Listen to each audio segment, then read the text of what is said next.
मेरी बेटी को छोड़ दो, वो अभी बच्ची है, उसकी अभी शादी की उम्र रही है। बेशक तुम मेरी जान ले लो। मुझसे झूठ बोलता है बुड्ढे। कल तू ही तो अपनी बेटी के लिए दूसरे गांव में रिश्ता देखने गया था।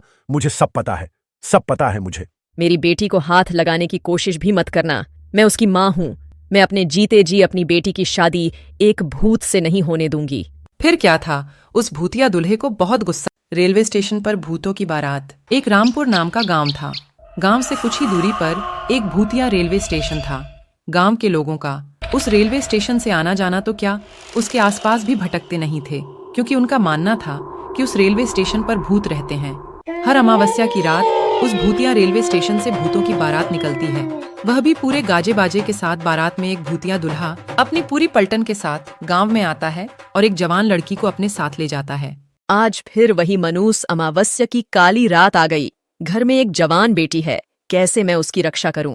घबराने की कोई जरूरत नहीं है। मैंने घर के सभी खिड़की दरवाजे बंद कर दिए हैं। कोई भी दरवाजा खटखटाएगा तो खोलना मत। आज हम में से कोई भी पूरा रात नहीं सोएगा।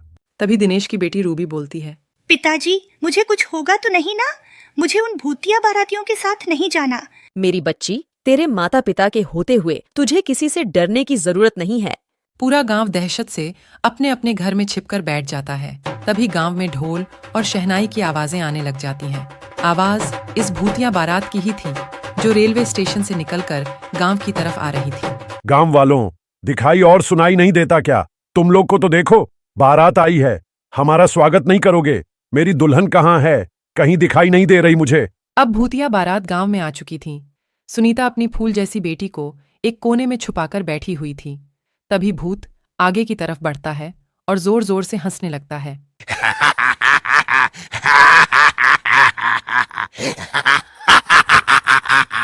आज तो मेरी शादी है, बिना दुल्हन लिए मैं यहां से जाने वाला नहीं हूं। तुम गांव वाले मेरी दुल्हन को साथ विदा करते हो, या मैं खुद तुम्हारे मातम के साथ उसे अपने साथ ले जाऊं? गांव में पूरा सन्नाटा था, मानो गांव में कोई इंसान ही नहीं रहता हो। तभी वह भूतिया दूल्हा दिनेश के घर में दरवाजा तोड़कर घुस जाता है। तुम्हारा दामाद आया है, स्वागत नहीं करोगे अपने दामाद का? आता है और वह रूबी के माता पिता को वहीं जान से मार देता है। रूबी अपने कमरे में जैसे तैसे छुपकर बैठी थी। छोड़ो मुझे अपने माता पिता के पास जाने दे। पर वो भूत उसकी एक नहीं सुनता। वो रूबी को अपने साथ उसी भूतिया रेल स्टेशन में ले जाते हैं। अगली सुबह होते ही प्रियंका और उसके परिवार के सांस में सांस आती है। कल तो हमारी बच्ची बाल बाल बच गई, पर जो रूबी के परिवार के साथ हुआ वह बहुत बुरा हुआ। ऐसा नहीं होना चाहिए था। पर हम कब तक अपनी बेटी की रक्षा करते रहेंगे? एक ना एक दिन तो वो भूत हमारी बेटी को भी उठाकर ले जाएगा। उस रात के बाद पूरे गांव में डर का खौफ छाया हुआ था। हर जगह मातम बिखरा हुआ था। गांव वाले मिलकर रूबी के माता पिता का अंतिम संस्कार कर देते हैं, लेकिन पूरे गांव वालों की जुबान पर बस भूतिया बारात की ही बातें थीं। अरे गांव वालों, ये सब कब तक चलेगा? वे भूत बेधड़क आते हैं और हमारी आंखों के सामने हमारी बेटियों को उठाकर चले जाते हैं, और हम बेबस लाचार बस देखते रह जाते हैं। दिनेश की बेटी रूबी हमारी भी तो बेटी थी ना? बिल्कुल सही कह रहे हो। इस गांव की हर एक बेटी तो हमारी बेटी जैसी ही है। उन सब की रक्षा करना हम सबका फर्ज है। हम सब गांव वाले मिलकर उस भूत का सामना करेंगे, तुम चिंता मत करना। वह तो सब सही है भाई, लेकिन हम कब तक अपनी बेटियों को कंवारा रखेंगे? जिसकी भी बेटी जवान और शादी के लायक होती है, पता नहीं कैसे उस भूत को पता चल जाता है और वह उसे उठा के अपने साथ ले जाता है। मेरी बेटी भी है और उसकी भी अब शादी होने वाली है। मैं कैसे अपने कलेजे के टुकड़े को उस भूत के हवाले कर दूं? अगले दिन पूरा गांव मुकेश की बेटी प्रियंका के शादी में लगा था। एक तरफ सजावट तो दूसरी तरफ मिठाइयां बन रही थीं। अब फेरों का समय था। दूल्हा दुल्हन मंडप में बैठे हुए थे कि तभी अचानक रेलवे स्टेशन से भूतिया बारात गांव की तरफ आ जाती है। सभी गांव वाले भूतों को देखकर अपने अपने घरों में छिप जाते हैं। अरे गांव वालों, तुम सबने तो मेरा साथ देने का वादा किया था ना, और कहा था कि हम इन भूतों का मुकाबला करेंगे। अब क्या हुआ तुम्हारे वादे का? तभी मुकेश की बेटी प्रियंका और पत्नी शोभा भी वहां आ जाती हैं।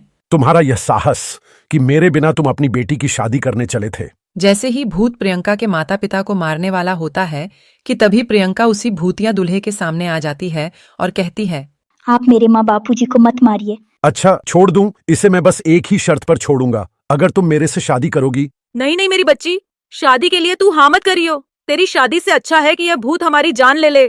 रात से छुटकारा पाने के लिए मेरे कहे अनुसार नियमों का पालन करना होगा। जी तांत्रिक बाबा, इसके बाद वो तांत्रिक प्रकाश को समाधान और नियम बताते हुए एक गंगा जल की बोतल देते हैं और कहते हैं, जा बच्चा, तेरे और तेरे गांव वालों का कल्याण हो। जिसके बाद प्रकाश गंगा जल लेकर गांव आ जाता है और सभी गांव वाले से कहता है, सुनिए गांव वालों, इस भूतिया बारात से छुटकारा पाने का एक उपाय मुझे मिल चुका है, लेकिन इस काम को पूरा करने के लिए मुझे आप सबका साथ चाहिए होगा।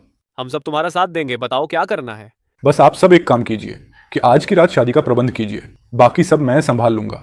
प्रकाश के ऐसा कहते ही पूरा गांव शादी की तैयारी में लग गया और ऐसे ही अब रात हो चली थी और शादी की बात उन भूतिया बारात को भी पता चल गई थी, जिसके बाद वो भूतिया बारात बैंड बाजे के साथ गांव में आ खड़ी हुई। कहाँ है मेरी दुल्हन?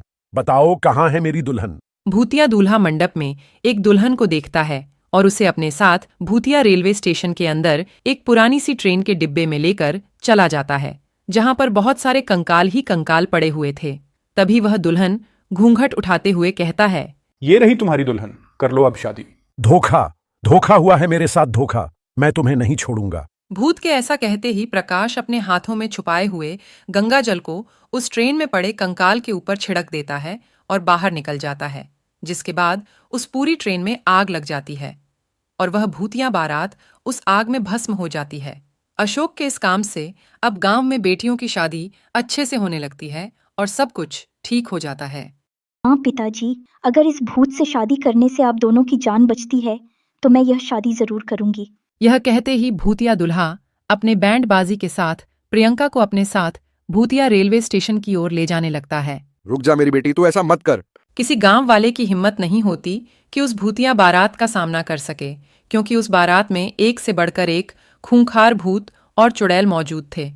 वहीं प्रकाश नाम का व्यक्ति अभी हाल ही में गांव में आया था और यह सब देखकर वह कहता है, ये ठीक नहीं किया हम सब ने। मेरी भी एक बहन है और उसकी भी उम्र शादी के लायक हो गई है। क्या उस प्रियंका की जगह मेरी बहन होती तब भी ऐसा ही करते हम लोग। गांव की बेटियों को हम यूं ही उन भूतिया बारातियों के हवाले करते आ रहे हैं, कल को मेरी सरिता का नंबर ना हो। भैया भाभी, मुझे बहुत डर लग रहा है। आए दिन इन भूतों का खौफ बढ़ता ही जा रहा है। दुल्हन का वह सुहाग का जोड़ा उनके मौत के जोड़े में तब्दील होता जा रहा है। बहन तू चिंता मत कर, मैं इसका समाधान जरूर निकालूंगा और तेरे साथ साथ इन गांव वालों को भी इन भूतिया बारातियों से मुक्त कराऊंगा। इसके बाद प्रकाश जंगल में एक तपस्वी तांत्रिक के पास जाते हैं और उनके पास पहुंचकर अपने गांव का हाल बताता है। बेटा, मैं देख पा रहा हूं कि तुम्हारे गांव पर एक श्रापित भूतिया बारात का साया है और उस भूतिया